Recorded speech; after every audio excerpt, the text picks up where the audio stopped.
In the sun-baked expanse of the New Mexico territory, three desperate men thought they'd found an easy mark.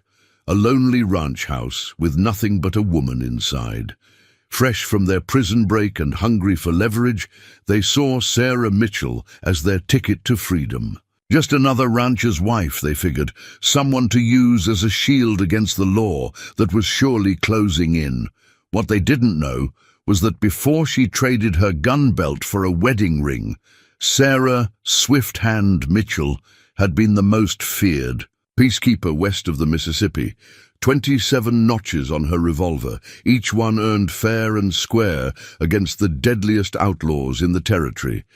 Now, as these escaped convicts celebrate their supposed victory, she watches, waits, and remembers skills that have never truly gone cold. Before we jump back in, tell us where you're tuning in from. And if this story touches you, make sure you're subscribed, because tomorrow I've saved something extra special for you. The first hint of dawn painted the New Mexico sky in shades of amber and rose. Finding Sarah Mitchell already awake, moving through her morning routine with practiced efficiency. Her calloused hands worked the coffee grinder with smooth, practiced motions, the aroma of fresh grounds filling the ranch house kitchen. Behind her, the heavy oak cabinet creaked softly as she reached past the daily dishes to brush her fingers against the false back, a habit she'd never quite broken, checking the hidden compartment where her old Colt still waited. Tom's quiet snores drifted down from upstairs, her husband catching extra sleep after a long night dealing with restless cattle. Sarah smiled at the sound, remembering how different her mornings used to be. 10 years ago, Dawn would have found her checking wanted posters or tracking outlaws across unforgiving terrain. Now her dawn battles were with stubborn sourdough and ornery chickens. She caught her reflection in the window as she poured water into the coffee pot. The same sharp eyes stared back at her, though laugh lines had started to soften their edges. Her hair, once kept severely braided for quick draws, now hung loose around her shoulders. Only her hands betrayed her past, still sporting the same gun-calloused trigger finger, though these days it was hidden beneath flower dust and garden soil. The distant echo of bells carried across the morning air, so faint she almost missed it. Prison bells, her mind supplied automatically before she pushed the thought away. That life was behind her now.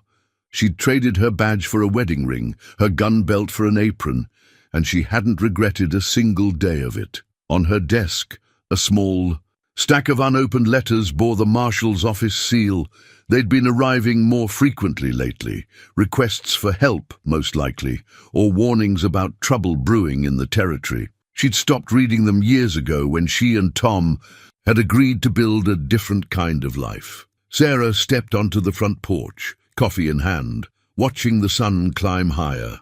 The ranch spread out before her, the barn with its fresh red paint, the corrals where they'd break horses come spring, the kitchen garden she'd coaxed from the stubborn soil, all of it built with sweat and hope instead of gunpowder and blood. Covey of quail burst from the brush near the house, startling into flight. Sarah's hand twitched instinctively, muscle memory reaching for a gun that hadn't hung at her hip in years. Some habits died harder than others. She still practiced, if she was honest with herself. Empty drawers and target shooting in the barn. When Tom was out working the far pastures, not out of fear or anticipation, she told herself, but because letting skills fade felt like inviting trouble. The morning stretched out peaceful and quiet, filled with the simple rhythm of ranch life. Sarah fed the chickens, collected eggs, and began working on a batch of biscuits for breakfast. Everything normal, everything routine, everything exactly as it should be. But as she worked, a familiar prickle crept up her spine, the same feeling that used to warn her of ambush or betrayal. Something in the air felt wrong, like the heavy stillness before a storm. Sarah found herself double-checking the kitchen window's sightlines, noting cover and distances, calculating angles she hadn't thought about in years. Just old habits, she told herself firmly, tamping down the instincts that had kept her alive through 100 gunfights. The territory was safer now, more settled. The days of desperados and shootouts were fading into dime novel territory. Still, as she heard Tom's footsteps on the stairs, Sarah couldn't quite shake the feeling that this morning's peace was as fragile as the eggshells in her basket. Tom Mitchell's boots on the wooden stairs announced his arrival, each step carrying the weight of a man who'd already put in hours of work before sunrise. Sarah felt the familiar warmth in her chest as he appeared in the kitchen doorway, broad-shouldered and trail-worn, his eyes crinkling at the corners when he spotted the fresh coffee. "Something spooked the cattle in the north pasture last night," he said, accepting a steaming cup. "Might have been wolves, but the tracks weren't right." His calloused hand found hers across the table, a gesture as natural as breathing after 10 years of marriage. Outside, the cattle dogs started barking, sharp, alert sounds that pulled at Sarah's attention. Buck and Scout weren't prone to unnecessary noise. She moved to the window, scanning the horizon with an instinct she'd never quite lost. The dogs stood rigid, facing the eastern road, then abruptly fell silent. "Probably just coyotes," Tom said, but Sarah caught the slight tension in his voice. He knew her too well to dismiss her instincts entirely. "I need to ride out to check those fences in the South 40. Henderson's been complaining about strays getting through." Sarah nodded, pushing down her unease. "Take some extra shells for the rifle," she said, keeping her tone casual, "just in case those aren't coyotes causing trouble." As Tom finished his breakfast, Sarah packed him a lunch with mechanical precision, her mind cataloguing the weapons hidden around the house. Shotgun above the door, rifle behind the grain bins, her old Colt in the kitchen cabinet. Just insurance. She told Tom when they'd first set up the ranch.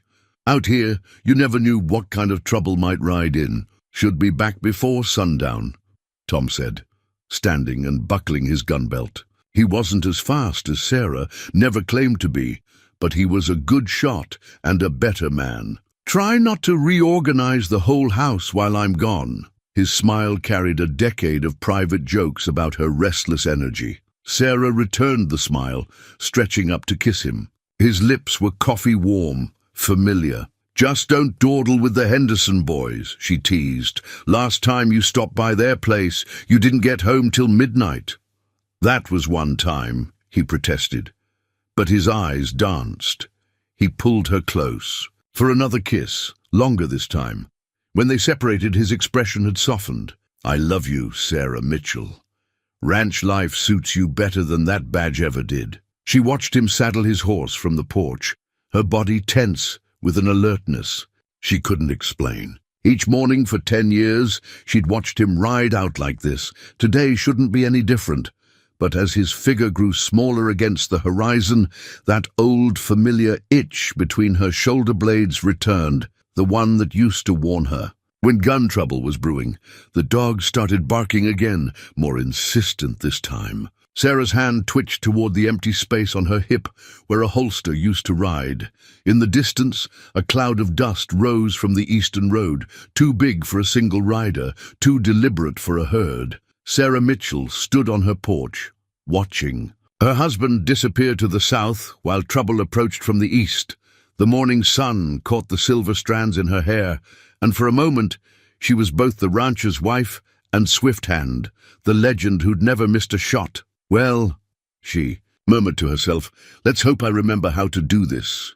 3 riders emerged from the dust cloud, their approach deliberate and unhurried.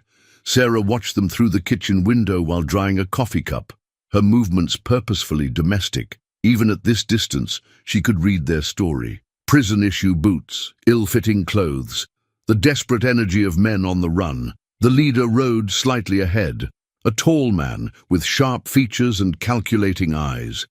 A fancy vest that didn't match his worn clothing suggested he'd already started stealing to replace his prison garb. The brute to his right was all muscle, with hands like sledgehammers and a neck as thick as a fence post. But it was the third, one that caught Sarah's attention, barely more than a boy, nervous energy visible even from a distance. "Ma'am?" The leader's voice carried across the yard, smooth as creek water over stones. "Might we trouble you for some water? Been riding since dawn." His smile was practiced, but his eyes darted around, marking exits and entrances. Sarah dried her hands on her apron, mind calculating distances and angles. Shotgun above the door, 8 steps.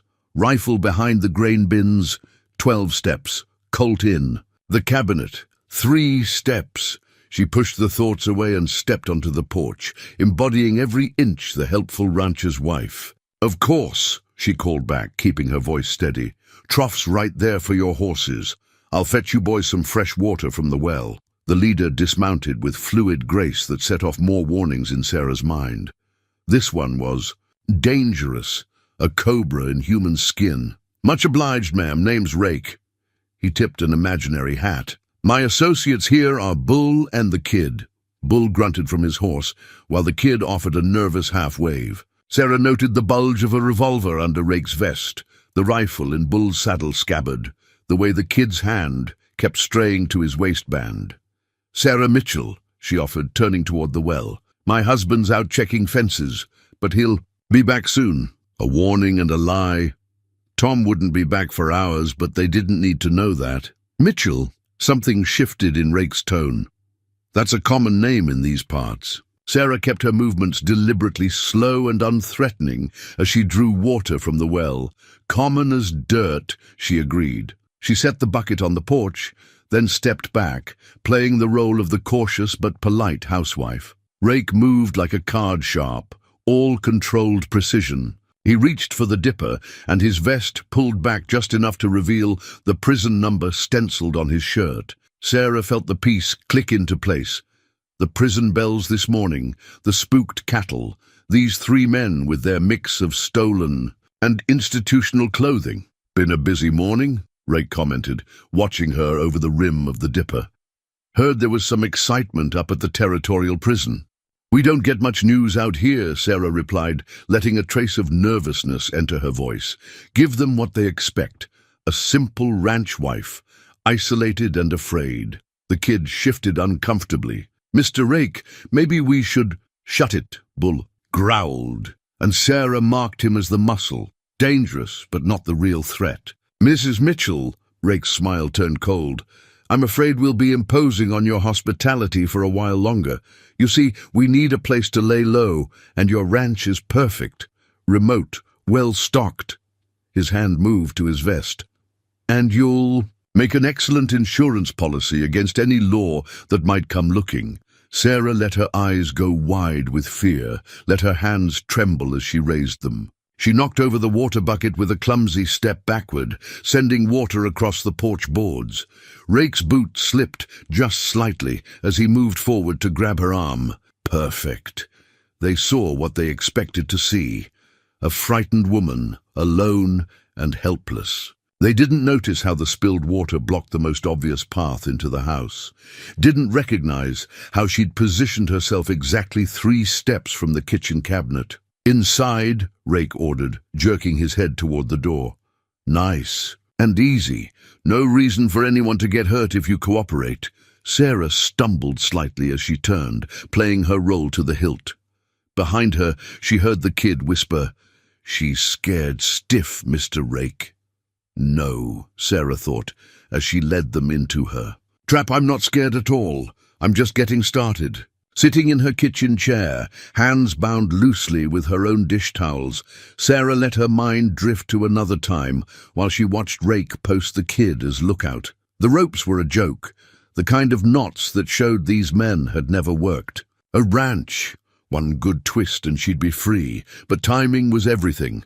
Just like that day in Tombstone 15 years ago. She'd been younger then, her badge still shiny enough to catch the sun. The Carson gang had holed up in the Silver Dollar Saloon, 7 men who'd cut a bloody path across 3 territories. Sarah remembered standing in the street, the weight of her gun belt familiar as a second skin. Marshal Collins had tried to talk her out of going in alone. "They'll underestimate me," she'd told him, adjusting her long skirts. "They always do." The memory was still crystal clear. The creak of the saloon doors, the sudden silence as she'd entered, the way Jack Carson had laughed when she announced she was there to bring them in. "Well, boys," he drawled, "looks like they're sending girls to do a lawman's job now." She'd taken all 7 of them that day. They never even saw her draw. Just a flash of movement, and suddenly Carson's gun was spinning across the floor, his hand bleeding. The rest had followed in a blur of motion that witnesses would later swear couldn't have taken more than 3 seconds. 7 men, 7 shots, 7 guns, scattered across the sawdust floor. No one died that day, but the legend of Swift Hand was born. The kid's nervous pacing brought her back to the present. He reminded her of young Deputy Williams, who'd started following her around after the Carson job. "How'd you get so fast?" he'd asked her once, watching her practice. "Same way you get anywhere," she'd told him, "one step at a time." She'd practice for hours, drawing and reholstering, until the motion was smoother than breathing. Dawn to dusk, day after day, until she could feel the perfect moment in her sleep. That split second when time seemed to slow and the world narrowed to the space between hand and gun. The memory shifted to the shooting competition in Santa Fe, where she'd first met Tom. She wasn't supposed to enter. It was a man's competition, they'd said.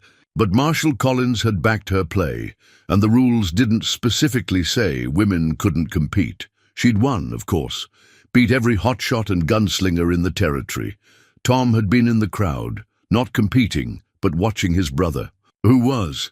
He hadn't been impressed by her speed. Well, he had, but that wasn't what caught his attention. "You don't enjoy it," he'd said afterward, offering to buy her coffee. "You're the best I've ever seen, but there's no pleasure in it for you." He'd been right. The speed, the skill, the reputation, it had all been about necessity, about survival, in a world that wanted to underestimate her. Tom saw past Swift Hand to Sarah, and for the first time in years, she'd felt like a person instead of a legend. Their courtship had been as quick as her draw. Within 6 months, she'd turned in her badge, and they'd bought the ranch with her competition winnings. The day she'd hung up her gun belt, Marshall Collins had predicted she'd be back. "The territory needs Swift Hand," he'd argued. "The territory needs peace," she'd replied. "And so do I." But she hadn't gone soft. Every morning for 10 years, she'd practiced in the barn while Tom worked the far pastures. Draw, aim, holster, again and again, keeping the skill sharp as a razor, not out of fear or regret, but because some things become part of who you are. A crash from the other room snapped her attention back to the present. Bull was going through her cabinets, looking for valuables. Soon he'd find the false back, and things would get interesting. Sarah flexed her wrists against the loose bonds, feeling the familiar calluses on her trigger finger. "Found some silver," Bull called out. "Real fancy stuff." Sarah allowed herself a small smile. The silver was in the drawer below the false back. 3 more minutes, maybe less, and he'd find the gun. Then they'd all learn what happened when you mistook Swift Hand for a simple rancher's wife. The afternoon sun slanted through the kitchen windows as the 3 men argued in harsh whispers, thinking Sarah couldn't hear them from her chair. But Swift Hand hadn't just been known for her speed. She'd tracked outlaws across hundreds of miles, reading signs and sounds that others missed. Every word carried clear as crystal. "We should have kept riding," Bull growled, his massive frame casting a shadow across the floor. "Sitting here's asking for trouble. Law'll be checking every ranch between here and the prison." Rake's response came sharp and controlled. "With what horses? Those nags we stole are half dead. Besides, they'll expect us to run south toward Mexico. This place is perfect. Food, shelter, and a hostage to keep the law honest when they do show up." The kid shuffled nervously by the window, his young face pinched with worry. "What about her husband? Mr. Rake, if he comes back, then we'll have 2 hostages instead of 1. Rake cut him off. "But something's not right about this place. Woman's too calm." Sarah kept her expression carefully blank, but inside she smiled. Rake had good instincts. They'd probably kept him alive in prison. Too bad they weren't quite good enough. "Found something else," Bull's voice boomed from the front room. Look at this. Letters from the marshal's office. Lots of them, all unopened. Sarah felt Rake's sharp eyes on her as Bull brought the stack of letters. 10 years of correspondence she'd never read, choosing instead to preserve the peace she'd built with Tom. Now they threatened to shatter that peace anyway. Well, well, Rake said softly, slicing open the most recent envelope with a dirty finger. Seems our quiet little ranch wife has been ignoring some important mail. Listen to this. Dear Sarah, the territory needs swift hand again. Carson's brother is building a new gang. He stopped, his face going still as stone. Swift hand, the kid's voice cracked. Like the lady marshal from the dime novels? Bull laughed, a sound like rocks in a barrel. That's just stories, kid. Swift hand was a man. Everyone knows that. No, Rake said quietly, danger threading through his voice. Swift hand was very real, and very much a woman. His eyes locked onto Sarah's face, seeing her, really seeing her, for the first time. I spent 3 years in Yuma because of Swift hand. Watched her take down my whole crew without breaking a sweat. The kid backed away from Sarah, fear replacing his nervous energy. Mr. Rake, if she's really Swift hand, she's tied up, Bull interrupted. Don't matter who she used to be. Sarah watched Rake's mind working, reassessing everything about their situation. She saw the moment he realized the water spill on the E. Porch hadn't been an accident, noticed him counting the defensive positions she'd maneuvered them into. Check her ropes, he ordered sharply. Now! But Bull never got the chance. The cattle dog started barking again, drawing their attention. To the window. In that split second of distraction, Sarah's hands were already free. Too late, she said softly, rising from the chair with fluid grace as the dish towels fell away.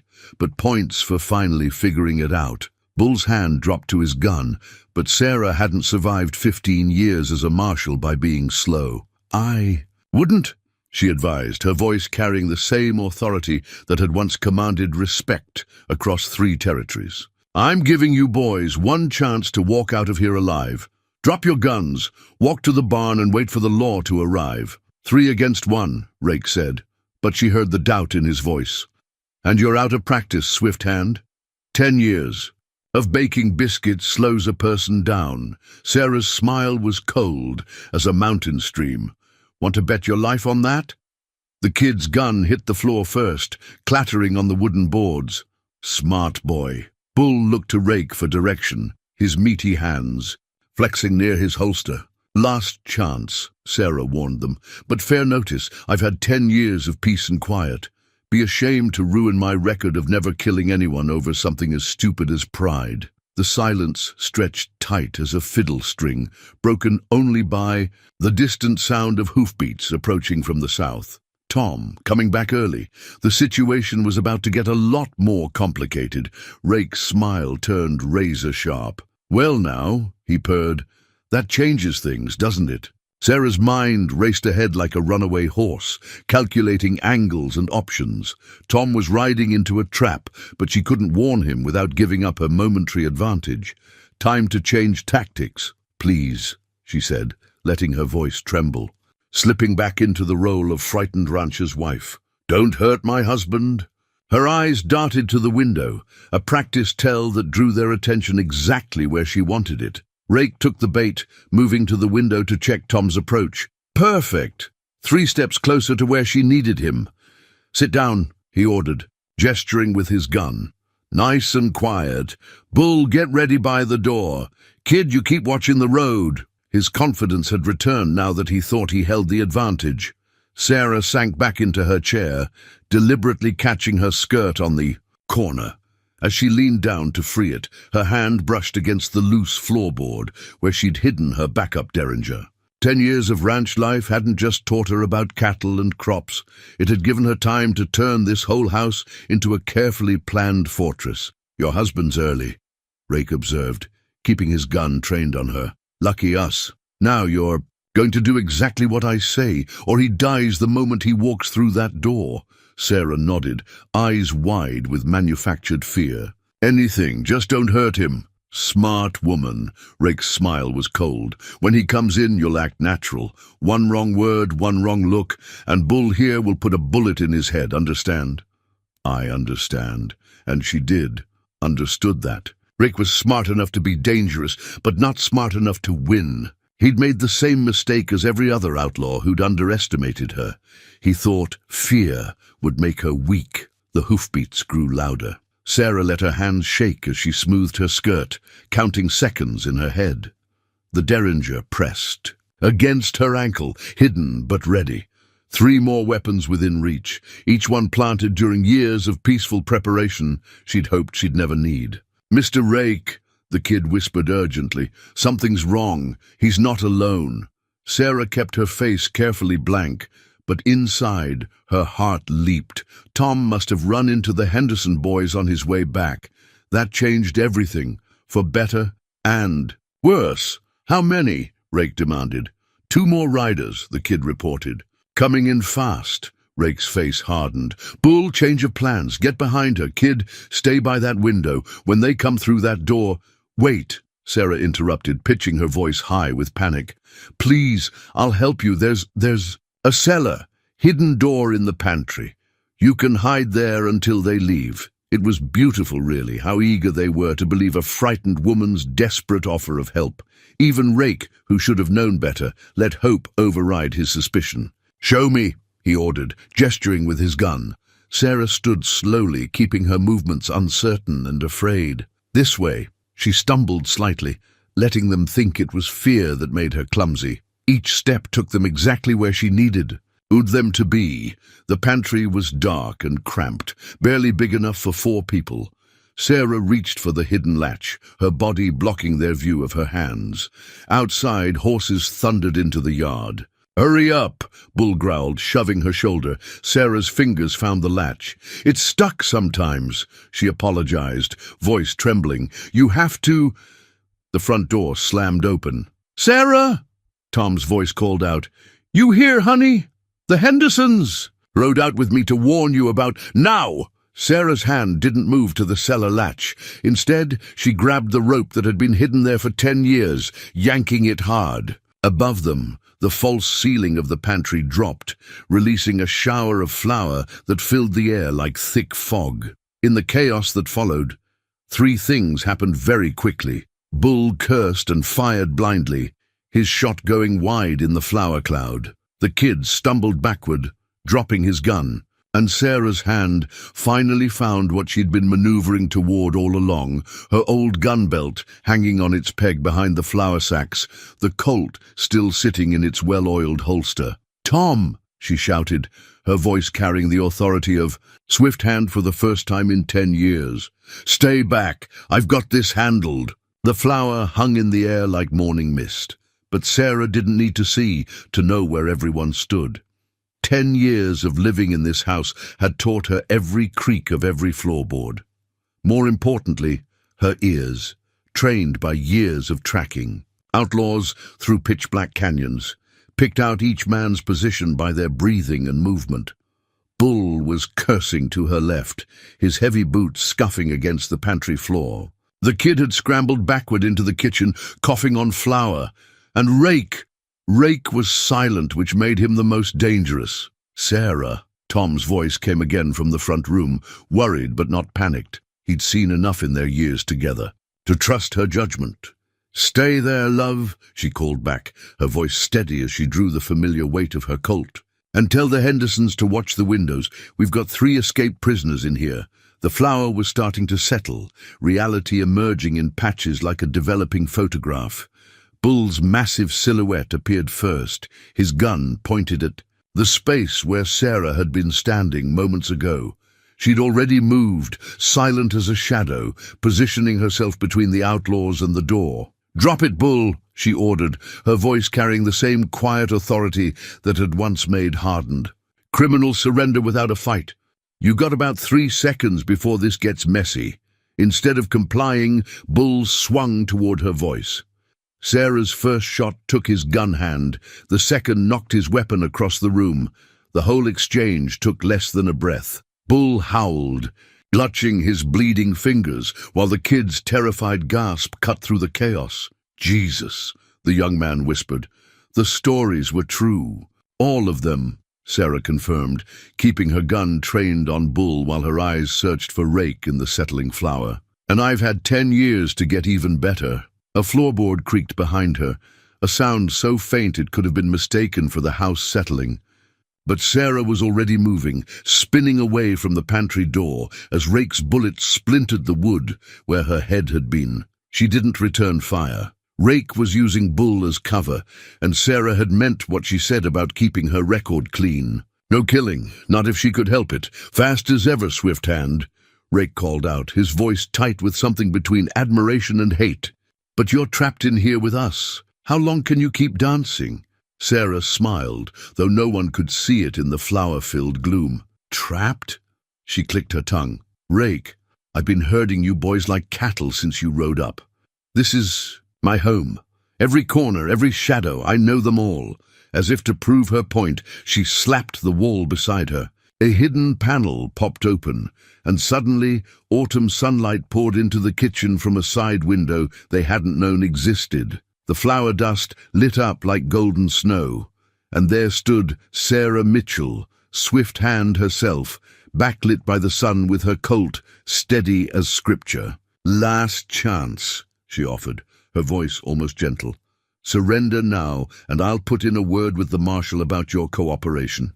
Keep pushing, and they'll be picking flour and buckshot out of you for a month." The kid moved first, raising his hands high. "I'm done, Mr. Rake. She could have killed us 3 times over already." Bull, nursing his bleeding hand, looked between Rake and Sarah. The massive man's face worked through several emotions before settling on resignation. "Kids, right," he rumbled, "ain't worth dying over." But Rake had spent 3 years in Yuma, thinking about Swift Hand. His gun came up fast, faster than most men could manage, pointing not at Sarah but toward the front room where Tom waited. "Drop the gun," he snarled, "or your husband dies first." Sarah's response was a blur of motion. Later, the kid would swear in his statement that he never even saw her move. One moment she was by the window, the next her gun cracked like thunder, and Rake's weapon went spinning away, taking a bit of his ear with it. Rake stumbled backward, clutching the bloody groove Sarah's bullet had left along his temple. His eyes were wide with disbelief. "That's not... You can't..." "Can't what?" Sarah asked quietly, her gun unwavering. "Can't shoot as fast as the stories say? Can't be as good as I used to be?" She shook her head. "The only thing I can't do, Mr. Rake, is let you threaten my family. Now would you like to try for another ear, or are you ready to surrender?" The kitchen had grown quiet save for Bull's pained breathing and the soft patter of settling flour.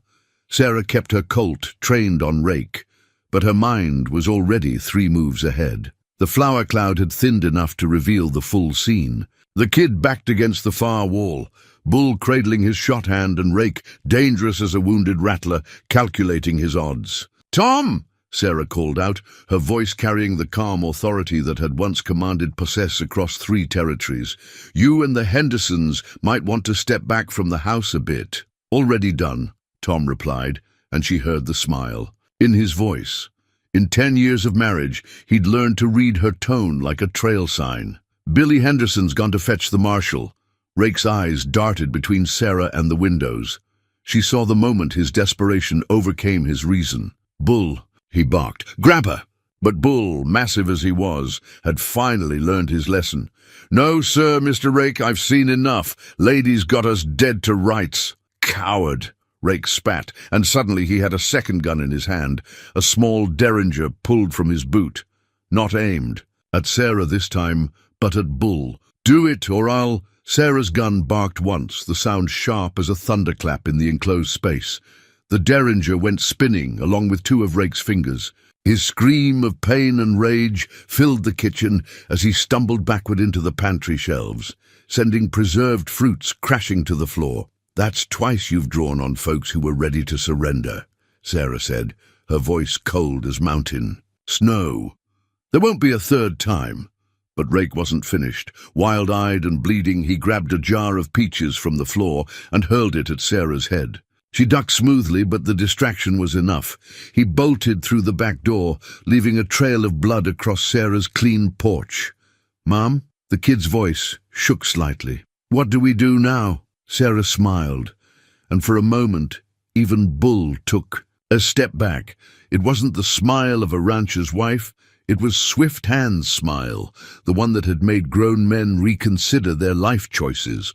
"Now?" She checked her gun cylinder with practiced efficiency. "Now you boys are going to sit quietly with my husband and the Hendersons while I go remind your friend why they used to call me Swift Hand." She moved to the door, her stride changing subtly. Gone was the comfortable pace of the rancher's wife, replaced by the fluid motion of a predator. 10 years melted away like morning frost in the sun. "Sarah?" Tom's voice carried from the front room. "You sure about this?" "Sure as the day I married you," she called back, scanning the yard for signs of Rake's passage. Blood drops on dirt, broken twigs, scuffed earth. The man was running scared, leaving a trail a child could follow. "Might be home a little late." "Him for supper, though," the kid cleared his throat. "Mrs. Mitchell, for what it's worth. I'm sorry about all this." Sarah paused at the door, keeping her eyes on the trail but letting her voice soften slightly. "Young man, the world's full of sorry outlaws. Be something different. Be better." She glanced back, seeing him nod earnestly. "Now, if you'll excuse me, I have a snake to catch." With that, she stepped out into the afternoon sun. The familiar weight of the gun belt settled on her hips like a long-lost friend. Ahead, Rake's trail led toward the horse barn, a mistake that told her he didn't. No ranches. He was trapped now, and they both knew it. A distant clatter of hooves announced the marshal's approach, but Sarah didn't plan to wait. Swift Hand had never needed a posse, and she wasn't about to start now. "Come on out, Rake," she called, her voice carrying across the yard. "Let's finish this before I have to explain to the marshal why there's flour all over my clean kitchen." The barn loomed ahead, its weathered boards glowing amber in the late afternoon sun. Sarah approached with the patience of a mountain cat, each step placed with deliberate care. Blood drops on the dirt showed Rake's path clear as day. Too clear. The man wasn't stupid enough to leave such an obvious trail unless he wanted her to follow it. "Getting sloppy, Rake," she called out, voice pitched to carry. "Or maybe just desperate?" Her eyes tracked the barn's shadows, noting the slight movement of the loft door in the breeze. 3 ways in, 2 ways out, and enough hiding spots to make things interesting. A bullet splintered the wood near her head. A warning shot. Rake's voice followed, strained with pain and rage. "Stay back, Swift Hand. I've got enough bullets to bring this whole place down." Sarah smiled. 10 years of ranch work had taught her more than just farming. "Bring it down?" She reached for the heavy rope that controlled the hay pulley. "Now there's an idea." One sharp pull, and 100 pounds of loose hay cascaded from the loft, temporarily blinding Rake's position. His second shot went wild as Sarah rolled behind a stack of feed barrels, perfectly positioned to trigger her next surprise. "You know, what most folks don't understand about ranch life?" she asked conversationally, listening to Rake's movement in the hay-filled air. "It's all about systems, irrigation systems, feeding systems." She kicked a lever hidden behind the barrels. "Storage systems." The grain chute overhead burst open, sending a waterfall of corn down right where Rake had taken cover. His curse told her she'd found her mark. "Remember what I said about herding you boys, like cattle?" Sarah moved smoothly to her next position, keeping up the steady stream of talk to mask her movement. "This whole ranch is rigged with little tricks like that. 10 years of peaceful preparation just in case. Crazy woman." Rake's voice came from behind a stall now, accompanied by the sound of him trying to shake grain from his clothes. "You turned your whole ranch into a trap." "Not a trap," Sarah corrected, triggering another mechanism that sent a row of saddles tumbling from their rack, forcing Rake to dodge. "More like a conversation, and right now my ranch is telling you that it's time to surrender." A bullet answered. Her, closer this time but still wide. Rake was shooting one-handed, his injured fingers hampering his aim. Sarah could end this quickly now, put a bullet in his leg and be done with it. But that wasn't Swift Hand's way. She'd built her legend on bringing them in alive, and she wasn't about to break that record today. "Your hand's bleeding pretty bad," she noted, hearing the way his breath had grown ragged. "Longer you keep this up, harder it'll be for the doc to save those fingers. Like you care." Another shot, another miss. "You ruined me once before, Swift Hand. 3 years in Yuma because of you." Sarah moved silently through the barn's shadows, positioning herself behind a support beam. "You ruined yourself, Rake. Train robbery was your choice, just like this mess today was your choice." She paused, letting that sink in. "But your next choice could be different." She heard him laugh, a harsh, desperate sound. "Different? There's no different for men like me, only prison or the grave." "That's not true," Sarah replied, and now she let some of the rancher's wife warmth seep back into Swift Hand's steel. "The kid back there, he's young enough to change. Bull, he's already choosing better. Why not you?" For a moment only silence answered her, then the distinctive click of a hammer being cocked. "Because I'd rather die than go back to Yuma, Rake." A burst from behind the stall, gun blazing as he charged toward the barn door. Sarah's first shot took his hat off, the second knocked the gun from his uninjured hand. The third caught the rope holding the heavy wooden door, bringing it crashing down before he could reach it. "That's the problem with men like you, Rake," Sarah said, stepping into view with her gun trained on his chest. "You never learn." 3 years in Yuma didn't teach you to think before you act. Just like today didn't teach you to check behind you. Rick spun around to find Tom and the Henderson boys in the hayloft above, rifles aimed down at him. They'd slipped in through the back, while Sarah had kept him distracted. "My wife," Tom called down, and Sarah heard the pride in his voice. "She always was good at getting folks to look the wrong way." Rick's cornered desperation manifested in a movement so quick it nearly caught Sarah off guard. He grabbed a handful of loose grain from his clothes and flung it at the lantern hanging nearby. The flames caught the dust, creating a brief but intense flash that filled the barn with blinding light. Sarah dropped and rolled on pure instinct, a skill that hadn't dulled in 10 years of peace. Above, she heard Tom and the Hendersons shouting, their rifles useless in the chaos. The sound of splintering wood told her Rake had found a third way out, through the barn's weathered back wall. "Stay here," she called to Tom as she regained her feet. "Keep an eye on the other two." Then she was moving, Swift Hand once more, following the trail of blood and desperation into the pasture beyond. The late afternoon sun cast long shadows across the grass, and Sarah read the signs like a well-worn book. Rake was running toward the cattle pens. Another mistake. The man might have spent 3 years thinking about revenge, but he didn't understand ranch life. "Getting tired, Rake?" she called out, keeping her voice steady despite her rapid pursuit. "That hand's leaving quite a trail, making it easy for me." A shot rang out from behind a water trough, the bullet kicking up dirt near her feet. Sarah didn't flinch.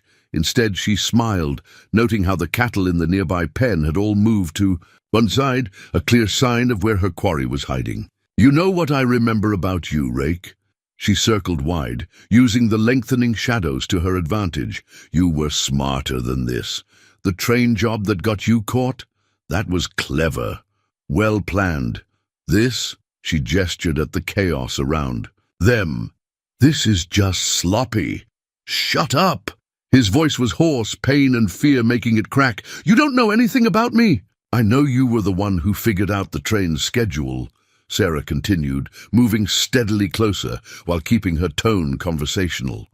"Know you planned the switch point, timed it perfect. Your only mistake was trusting your partner to handle the guards." A bitter laugh answered her. "That's right. Jenkins got scared, started shooting. Wasn't supposed to happen that way. Nobody was supposed to die. But they did," Sarah said softly. 3 good men died because you planned everything except how to handle a nervous partner. Just like today, you didn't plan for the kid to lose his nerve, for Bull to make the smart choice. You never learn, Rake." The water trough exploded with the sound of another shot, closer this time but still wild. Sarah could hear Rake's labored breathing now, the way it hitched with pain and exhaustion. The hand she'd shot was taking its toll. Could have been different, she continued, using her voice to cover her movement as she crept closer. Could have served your time, come out clean. Plenty of ranches would hire a man who knows his way around horses, no questions asked. Like your husband hired you? Rake's voice dripped venom. The great swift hand, playing at being a farmer's wife? That what you think I should do? Sarah's jaw tightened at the mention of Tom, but she kept her voice level. I chose this life, Rake. Chose love over violence, peace over glory. You could choose too. Still can. Liar! Rake burst from behind the trough, but Sarah was ready. Her first shot knocked his newly acquired rifle aside. The second removed any choice about which direction he could run. Rake stumbled, caught himself against a fence post. Blood dripped steadily from his injured hand, and now from a fresh graze on his shoulder. His eyes were wild, darting between Sarah and the open pasture behind him. Don't, Sarah warned, reading his intention. Cattle are spooked now. You run through that pen, they'll trample you before I can get a shot off. For a moment, she thought. He'd listen to reason. Then something shifted in his eyes, something final and desperate. Rather them than Yuma, he snarled, and turned to vault the fence. Sarah's gun cracked once more, but even swift hand couldn't beat blind desperation. Rake disappeared into the mass of nervous cattle just as the sound of approaching horses announced the marshal's arrival. Damn, Sarah muttered, holstering her gun. She started walking toward the cattle pen, tracking the growing chaos within. Some folks just have to learn everything the hard way. The cattle pen had erupted into chaos, dust rising in the golden afternoon light as the spooked herd moved like a storm-tossed sea. Sarah stood at the fence, her mind racing back to another cattle stampede, another desperate man, another day. When violence had shattered peace, the memory rose unbidden, sharp as broken glass. It had been her last day as a marshal, though she hadn't known it then. A rustler named McCarty had taken refuge in a rancher's herd, just like Rake was doing. Now, she'd done everything right, made all the smart moves, but still 3 innocent people had died when the cattle broke free. Not her fault, everyone had said, but Sarah Swifthand had worn the weight of those deaths like lead in her heart. Sarah, Tom's voice cut through the memory. He'd come up beside her, rifle still in hand, but pointed safely down. Got the other 2 secured with the Hendersons. Marshall's just riding up. He paused, studying her face. You don't have to do this part. She turned to look at him. This man, who'd seen past her legend to the woman beneath. Yes, she said softly, I do. The memory of McCarty had haunted her into retirement, pushed her toward a quieter life. But maybe that had been wrong. Maybe running from the past had been a mistake. Swift Hand hadn't just been about speed and accuracy. She'd been about justice, about doing what was right, even when it was hard. Then I'm coming with you, Tom said, and she heard the same quiet strength that had first drawn her to him. Cattle. Know me better anyway. Sarah nodded, appreciating both the offer and the practical truth of it. Like that day with the wolf pack, she said, managing a small smile. You kept the herd calm while I dealt with the problem. Difference is, these aren't wolves. Tom's voice hardened. These are our cattle, our ranch, and that man threatened my wife. The dust parted briefly, revealing glimpses of the chaos within. Rake was in there somewhere, injured and desperate. The cattle's movements weren't random anymore. They were being driven, pushed toward the far corner where the fence was weakest. He's trying to break them through, Sarah realized, create enough chaos to cover his escape.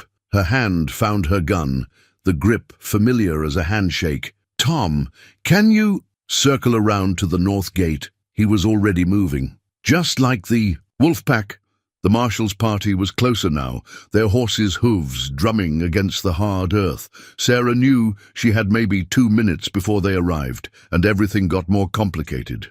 Swift Hand had always worked best alone, But Sarah Mitchell had learned the value of partnership. She moved along the fence, timing her steps to the movement of the herd. The cattle nearest to her recognized her, their panic easing slightly at her familiar presence. 10 years of feeding and tending these animals had built a trust that even gunshots couldn't completely break. A flash of movement caught her eye. Rake, trying to push through the herd toward the weak fence. His injured hand was wrapped in his shirt now, but blood had soaked through. His face was a mask of dust and desperate determination. "It's over, Rake!" she called out, her voice cutting through the cattle's noise. "You're just making it worse." His answer was a wild shot that sent the nearest cattle scrambling. Sarah ducked instinctively, but her mind was already counting. 6 shots fired during the chase, 1 more just now.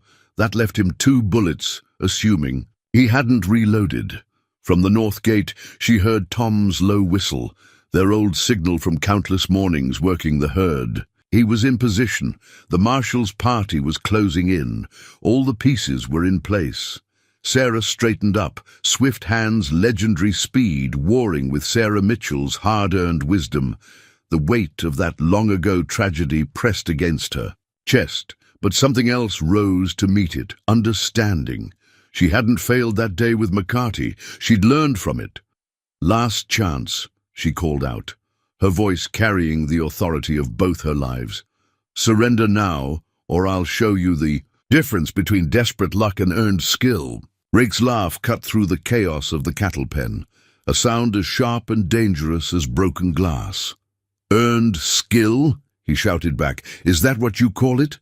Let me tell you about earned Swift Hand. Let me tell you about my 3 years in Immerse." Sarah tracked his voice, noting how he was still moving toward the weak section of fence. But something in his tone made her pause. There was more here than just a desperate escape attempt. "You weren't the only one learning these past 10 years, Rake continued. "Every day in that hellhole, I practiced. Every day, I thought about the famous Swift Hand."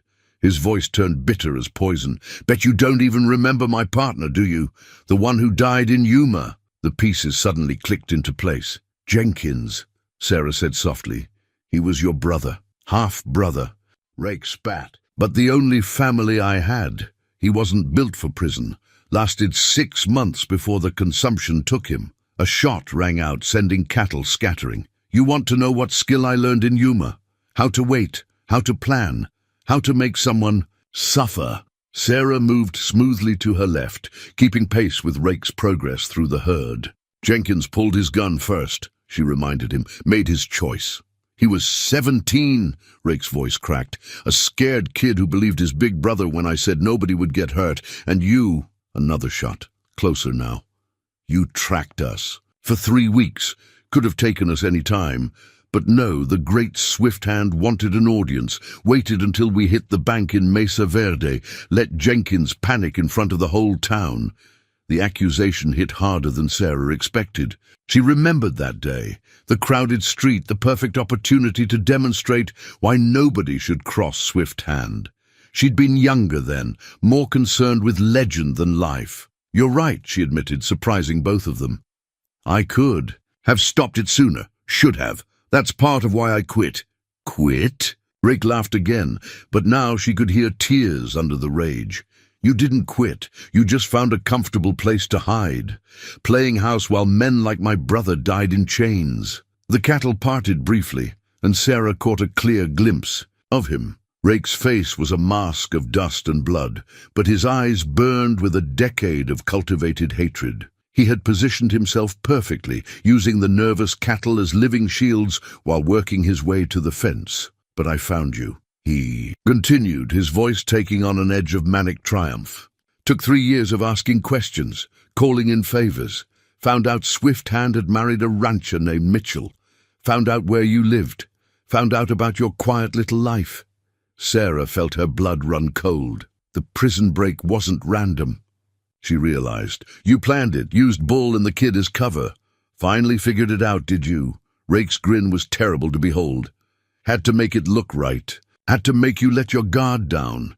And it worked perfectly until that fool kid got scared."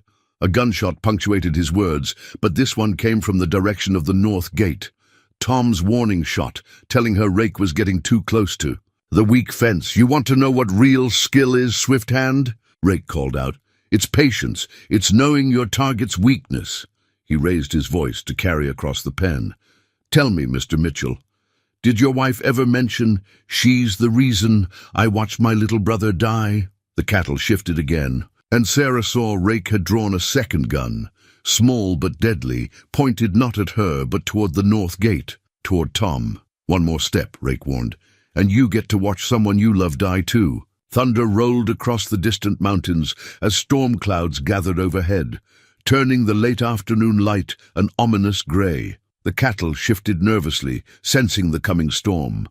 Sarah kept her gun trained on Rake's position, but her mind was racing through options. The situation had just become exponentially more dangerous. "Drop the gun, Sarah!" Rake called out, using her given name for the first time. "Drop it, or I put a bullet in your husband's heart." His voice carried the edge of a man who had nothing left to lose. Sarah's response was calm, measured. "If you could shoot straight with that hand, you'd have done it already." She took a deliberate step forward, parting the nervous cattle with her presence. "3 years in Yuma practicing, you said. I've had 10 years to perfect what was already legend." A flash of lightning illuminated the scene, casting harsh shadows across the pen. In that brief, brilliant moment, Sarah saw everything with crystal clarity: Rake's position, Tom's silhouette at the gate, the marshal's party drawing up to the south fence. More importantly, she saw the fear beneath Rake's rage, the desperate need to prove himself against the legend that had haunted him. "You think I won't?" Rake's gun wavered between Sarah and Tom's position. "You think I came all this way to surrender?" "I think," Sarah said, her voice carrying over the rumble of approaching thunder, "that you're still making the same mistake you made 10 years ago, still trusting luck over skill." The cattle between them bellowed as another lightning flash lit up the sky. Sarah used their movement as cover, closing the distance while Rake's attention was split. She could see Tom doing the same from his side, careful and quiet as all those mornings they'd worked the herd together. "Luck?" Rake laughed, the sound nearly lost in the rising wind. "Was it luck that helped me find you? Luck that got me into your home?" His injured hand was trembling now, blood seeping through the makeshift bandage. "No, this was planned. Every detail, every moment." "Except one," Sarah said, and now Swift Hand's steel had returned to her voice. "You forgot to ask why I practiced. Every day for 10 years, why a retired legend kept her skills sharp." Another flash of lightning, another roll of thunder. The storm was nearly overhead now, the first heavy drops of rain beginning to fall. Sarah could smell the dust and ozone, feel the electric tension in the air. The cattle were moving more frantically, creating chaos that worked to her advantage. "Because, deep down," she continued, using her voice to cover her movement, "I knew someday someone would come. Someone would threaten this life I've built, this peace I've earned. And when that day came, the rain began in earnest, heavy drops striking the dirt." Rake's eyes darted between Sarah and Tom's position, his composure cracking like the lightning overhead. "Stay back!" he shouted. "Both of you!" But Sarah had seen what he hadn't. The subtle signal from Tom, the same one they'd used countless times working with stubborn cattle. They were in position. The herd was where they needed it. Now it was just a matter of timing. "When that day came," Sarah finished, her voice hard as steel, "I wanted to be ready. Everything happened at once." Tom whistled sharp and high, sending the cattle surging toward Rake's position. Sarah's first shot caught his good hand, sending the gun spinning away. His second weapon barked once, the bullet going wild as the cattle's momentum caught him. Sarah's next 2 shots were precise, calculated, one taking Rake's hat off, the other cutting his belt clean through. As he fell, the cattle parted around him like water around a rock, their training overriding their panic. Tom's voice called them steady, guiding them away from the fallen man. The rain poured down, washing the dust from the air, clearing the scene to its final act. Sarah approached Rake's prone form, gun unwavering. He lay there in the mud, disarmed and defeated, looking up at her with a mixture of hate and horrified. Realization, that's the difference between luck and skill, she said softly, rain streaming down her face. Luck runs out, skill gets you home alive. The rain fell in sheets now, turning the cattle pen into a sea of mud. Sarah stood over Rake, her gun steady despite the downpour. Behind her she could hear Tom calming the herd, the marshal's men securing the perimeter. But her focus remained on the man at her feet, a man who'd spent 3 years plotting revenge, only to find himself outmatched by the very legend he'd hoped to destroy. "Do it!" Rake spat, blood from his injured hands mixing with rain and mud. "Finish what you started. In Mesa Verde, show everyone the real Swift Hand." Sarah studied him, seeing past the hatred to the wound beneath. "Your brother," she said quietly. "He wasn't the only one who died that day, was he? The man you were, the clever planner, the one who wanted to avoid bloodshed. He died in Yuma, too." Lightning flashed overhead, illuminating the rage and pain. On Rake's face, his hand moved suddenly, reaching for something in his boot. Sarah's gun didn't waver. "Even now," she said, "you're still choosing the hard way." "Only way I've got left," he snarled, pulling a small derringer from his boot. But before he could raise it, Sarah's gun barked once, sending the weapon spinning into the mud. Her second shot caught his sleeve, pinning it to the ground. "That's 7 times today I could have killed you," Sarah said, her voice carrying despite the storm. "7 times I chose not to. Want to know why?" Rake laughed, a broken sound that barely carried over the thunder. "Because the great Swift Hand never kills? Because you're so much better than the rest of us?" "No." Sarah holstered her gun and knelt beside him, heedless of the mud. "Because 10 years ago I made the same choice you did, faced the same crossroads." She gestured at the ranch around them. "But I chose to build something instead of destroy. Chose to let go of who I was for who I could become." Pretty words. Rick spat, but something had changed in his eyes. Easy to say from the winning side. Nothing easy about it. Sarah's voice hardened. "You think these 10 years were all peace and quiet? Every day was a choice. Every morning I had to decide if Swift Hand would rule my life or if Sarah Mitchell would lead it." The marshal's boots squelched in the mud behind them. "Ma'am, we'll take him now." But Sarah held up a hand, keeping her eyes on Rake. "Your brother died because of bad choices. His, yours, and yes, mine too. But what you do next, that's all on you." For a long moment, only the sound of rain and distant thunder filled the air. Then Rake's shoulders slumped, the fight draining out of him like water into parched earth. "He wanted to be like you know," he said quietly. "Jenkins. Read every dime novel about Swift Hand he could find. Said you were proof that justice meant more than just a gun." Sarah stood, her heart heavy with the weight of past and present. Maybe he was right. Maybe justice is about the choices we make after the gun goes back in its holster. The marshal's men moved in, helping Rake to his feet.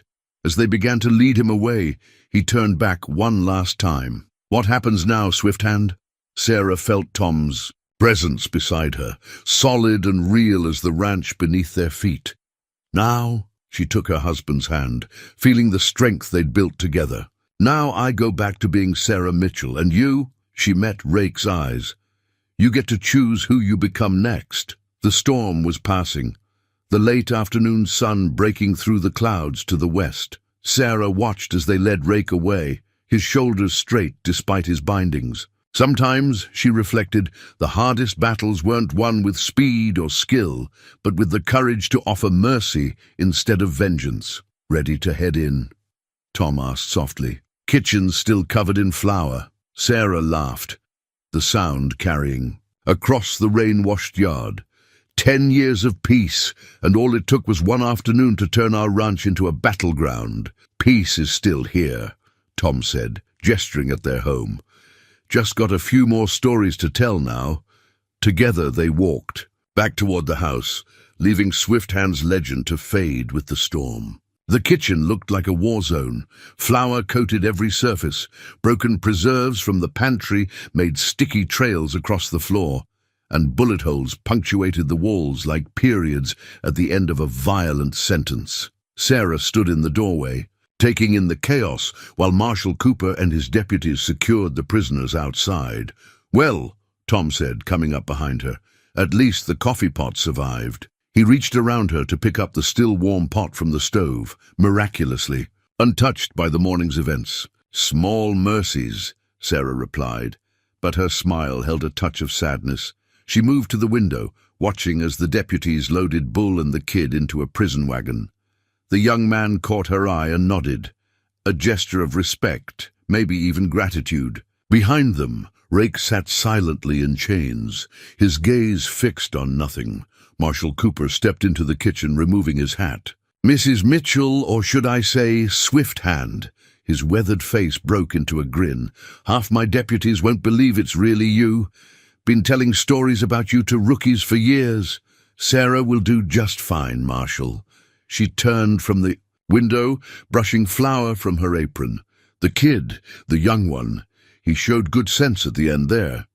Cooper nodded, understanding her meaning. "I'll make sure that's noted in my report. Might help him when it comes to sentencing." He paused, pulling out a notepad. "Speaking of reports, don't suppose you'd consider making a statement? For the record." Tom poured 3 cups of coffee, passing them around. "Careful there, Marshal. Last lawman who asked for Sarah's signature on anything got turned down flat. Can't blame a man for trying." Cooper chuckled, "Though I reckon every badge in the territory will be talking about this day for years to come. Swift Hand, coming out of retirement to defend her ranch? That's the kind of story that becomes legend." Sarah sipped her coffee, tasting the morning's normality in its bitter warmth. "Already been a legend, Marshal. Prefer being a rancher these days." A commotion outside drew their attention. The Henderson boys had returned with Doc Matthews from town, and several other neighbors were riding up as well. News traveled fast in ranch country. "Looks like you've got company coming," Cooper observed. "I'll get my men clear of your yard, but Sarah—" He turned at the door, his expression serious. "Thank you for bringing them in alive. Not many could have, or would have, shown that kind of restraint."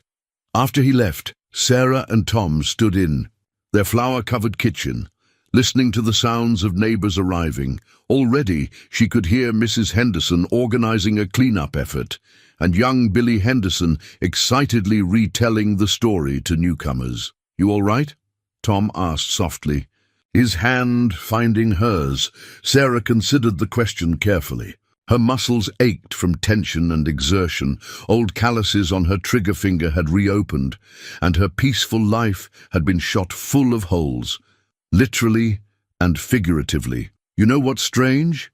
she finally answered. "I thought if this day ever came, if Swift Hand ever had to return, it would feel like failing, like losing the peace we built." She squeezed his hand. "But it doesn't. It feels like completion." Tom nodded, understanding as always. "Because this time you chose it.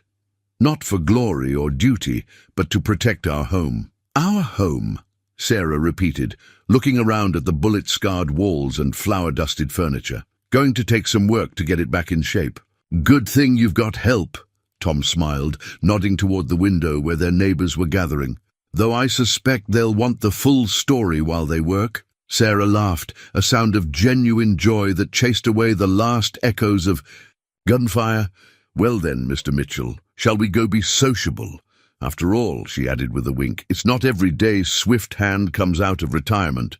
Together, they stepped out onto their porch to greet their neighbors, leaving the legend behind in the kitchen with the flour dust and spent cartridges. There would be stories told about this day, Sarah knew, but the only story that truly mattered was the one she and Tom were still writing, one day of peace at a time.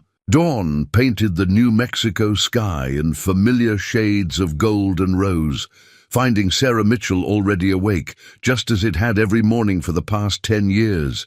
But this morning was different. The kitchen still smelled faintly of gunpowder beneath. The fresh paint and her hands bore new calluses from the repair work they'd done over the past week. The neighbors had been true to their word, turning out in force to help restore the ranch. Men patched bullet holes and replaced damaged boards, while women helped Sarah clean every flour-dusted surface. Through it all, the story spread and grew, becoming something larger than life, just as Swift Hand's tales always had. "You're up early," Tom said, his boots creaking on the new floorboards as he entered the kitchen. "More than usual, I mean." Sarah handed him a cup of coffee, taking comfort in the familiar routine. "Marshal Cooper's coming by this morning. Wants my testimony for the kid's hearing. Going to help him then?" Tom leaned against the counter, studying her face in the early light. "Seems right." Sarah touched the freshly painted cabinet that had once hidden her gun. "He made the better choice in the end. Deserves a chance to build something new." Through the window, she could see the cattle grazing peacefully in the repaired pen. No sign remained of the desperate battle that had played out there, though the hands still talked about how Tom and Sarah had worked together to outmaneuver Rake. "Had an interesting visitor while you were in town yesterday," Tom mentioned, his tone carefully casual.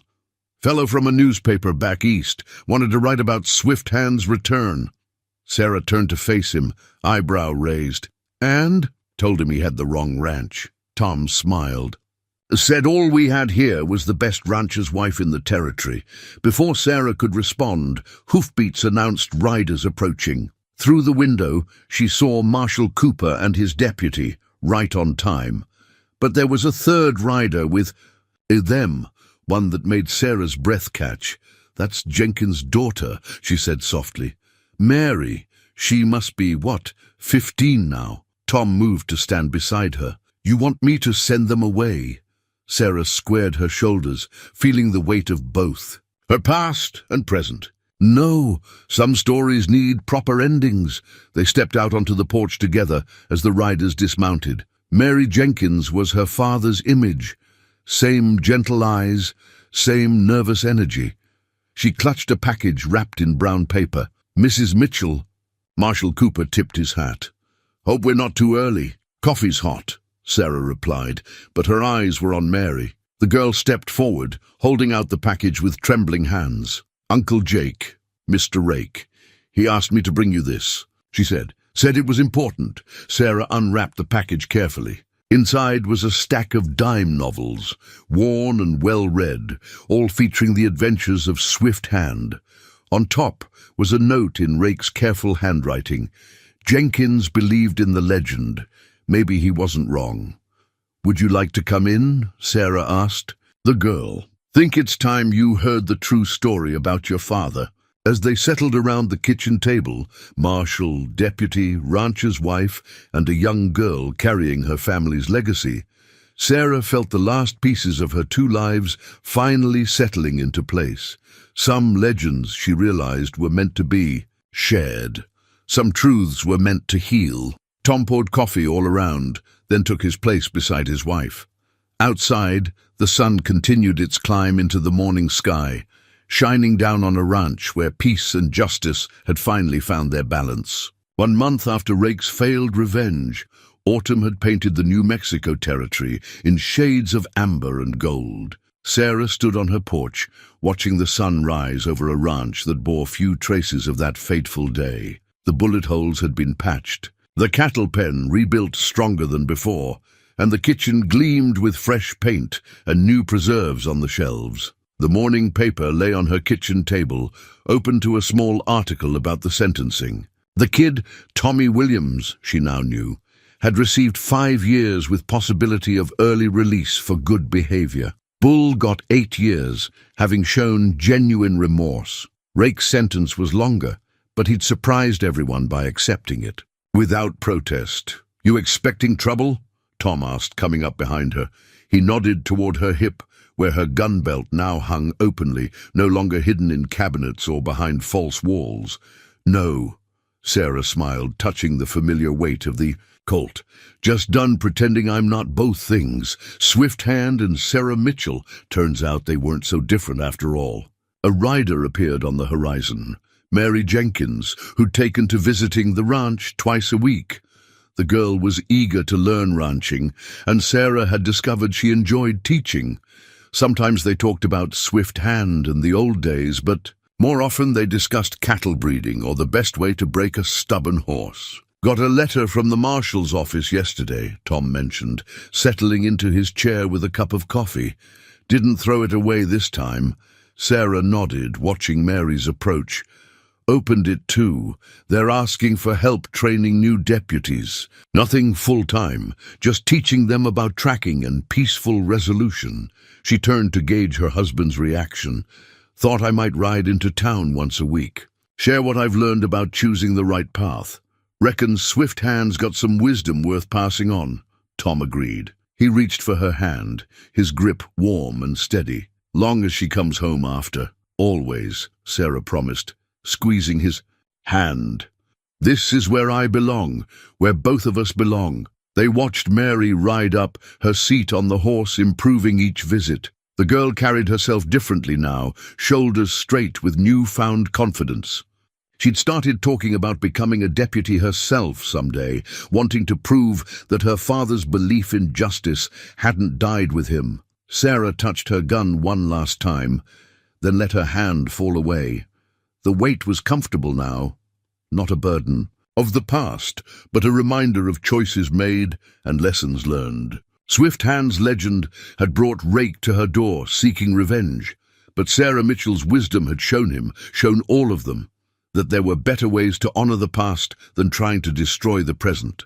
Ready for another day of ranch. "Work?" she called out to Mary as the girl dismounted. "Yes, ma'am," Mary answered eagerly. "Though I was hoping you might tell more about that time in Tombstone while we checked the fences," Sarah laughed, the sound carrying across the peaceful morning air. "Well now, that's a story worth telling, right? But first, let's get these morning chores done." She winked at Tom. "After all, a legendary law woman's work is never done, especially when there's cattle to feed and fences to mend." Peace had returned to the ranch, deeper than before because now it was built on truth rather than hidden pasts. Sarah Mitchell walked down her porch steps to greet the new day, both rancher's wife and Swift Hand, finally and completely whole.